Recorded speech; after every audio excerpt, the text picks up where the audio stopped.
अब आगे बढ़ते हुए हम आपको झारखंड से सीएम हेमंत सोरेन से जुड़ी एक बड़ी अपडेट बताने जा रहे हैं। हेमंत सोरेन की याचिका पर झारखंड हाईकोर्ट में आज सुनवाई होनी है। हेमंत सोरेन ने अपनी गिरफ्तारी को चुनौती दी है, जिस पर हाईकोर्ट आज सुनवाई करेगा।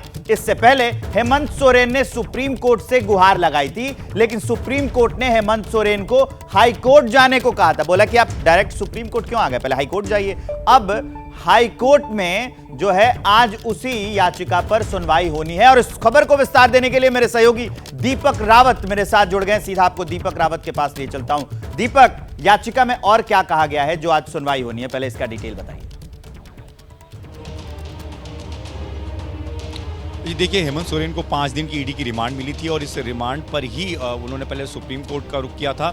हाई कोर्ट भी गए थे, लेकिन हाई कोर्ट उन्हें लगा कि सीधा सुप्रीम कोर्ट चले जाते हैं तो वहाँ से राहत मिल जाएगी। तब सुप्रीम कोर्ट ने कहा, जब अपने हाई कोर्ट में भी अपील दाखिल की है तो आप पहले हाई कोर्ट जाइए और वहाँ पर आपको लगता है कि चीज़ें ठीक नहीं है तो फिर आप आगे आ सकते हैं। तो आज हाई कोर्ट इस बात को लेकर सुनवाई करेगा। हेमंत सोरेन ने 2-3 चीज़ें कही हैं अपनी याचिका में कि जो गिरफ्तारी है वो बेहद गलत है, जो दस्तावेज दिखाए जा रहे हैं वो भी झूठे दस्तावेज हैं, जो कैश बरामदगी है वो भी गलत दिखाई गई है। इस तमाम मामले में उन्हें फंसाने की कोशिश की जा रही है और उन्हें इस तरीके से रिमांड पर रखा गया है। तो इस पर उनकी तरफ से, ईडी की तरफ से क्या दलील दी जाती है देखना अहम होगा। लेकिन एक तस्वीर आपको दिखा देता हूं। ये ईडी दफ्तर की तस्वीर है जहां पर हेमंत सोरेन पिछले 4 दिनों से जिनसे पूछताछ ईडी कर रही है, 5 दिन का रिमांड उन्हें मिला हुआ है। कल 5वां दिन आखिरी दिन है, लेकिन आज ये तस्वीर इसलिए अहम है विवेक, क्योंकि यहीं से हेमंत सोरेन और थोड़ी देर में, यानी कि 11:45 बजे के बीच का वक्त होगा जब यहाँ से वो निकलेंगे कड़ी सुरक्षा के बीच विधानसभा में, जहाँ पर वो वोटिंग में शामिल होंगे। और सुरक्षा व्यवस्था जो है उसके लिए काफ़ी ज़्यादा यहाँ पर कर दी गई है, कड़ी व्यवस्था के बीच ले जाया जाएगा। और आमतौर पर जब यहाँ से हेमंत सोरेन निकलते हैं तो उस दौरान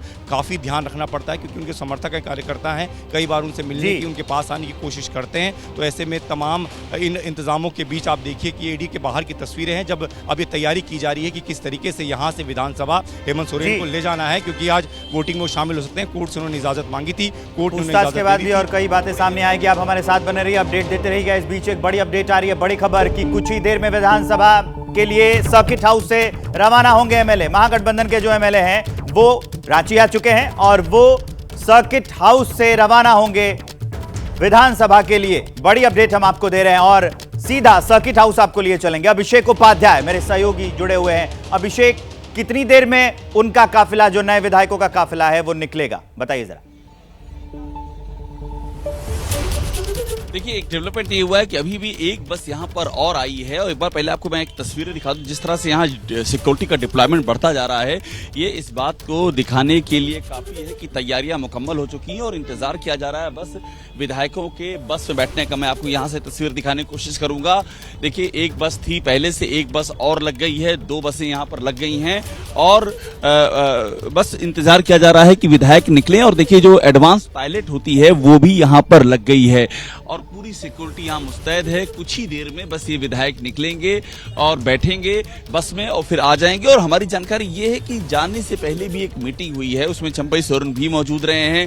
विधायकों से पूरा संवाद किया गया है, उनको ब्रीफिंग दी गई है और जो भी थोड़े बहुत जो लूज एंड हैं, उन लूज एंड को भी मैच्योर करने की कोशिश की गई, ताकि कोई किसी भी तरह का कोई जो आशंकाएं हैं उन आशंकाओं को दरकिनार कर दिया जाए। लोबिन हेब्राम और छबरा लिंडा, उनसे भी आज सुबह हमारे सोर्सेज बताते हैं, उनसे भी संपर्क किया गया है और उनसे ये कहा गया है कि वो पार्टी की लाइन को फॉलो करें।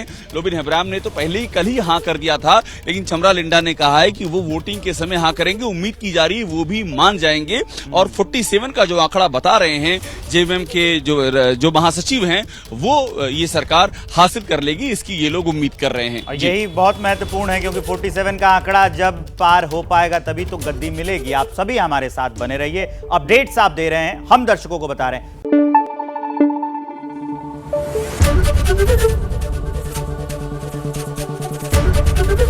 एबीपी न्यूज आपको रखे आगे।